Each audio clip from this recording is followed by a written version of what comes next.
അമ്മച്ചിയുടെ പേരും വീട്ടുപേരും ഫോൺ നമ്പരും ഇതിൽ എഴുതണം. ആരെങ്കിലും അവകാശമുണ്ടെങ്കിൽ അവരുടെ പേരും കൂടി എഴുതണം. എന്റെ പൊന്നു മോളെ, എനിക്ക് തങ്കക്കുടം പോലെ ഒരു മോനും മരുമോളും ഉണ്ടായിരുന്നു.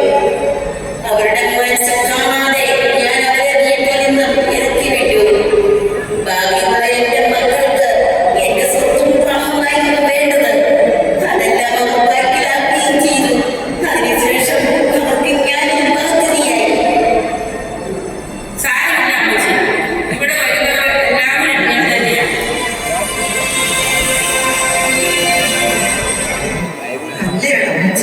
എന്തോ വലിയ വീട്ടിലെയാണെന്ന് തോന്നുന്നു. അതൊന്നുമല്ല, മരുമകളുടെ വഴിയുണ്ടാക്കി ഇറങ്ങി പോകുന്നതായിരിക്കും. നമ്മുടെ കുടുംബങ്ങൾക്ക് വേണ്ടി പ്രാർത്ഥിക്കാൻ ഒരാളെ കിട്ടിയല്ലോ.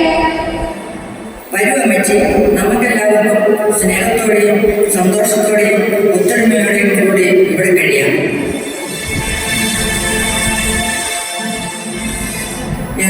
എന്തു പറ്റി വീട്ടിൽ നിന്നും ഇറങ്ങിപ്പോരാൻ? ഒന്നും അറിയണ്ട. എന്റെ അസുഖം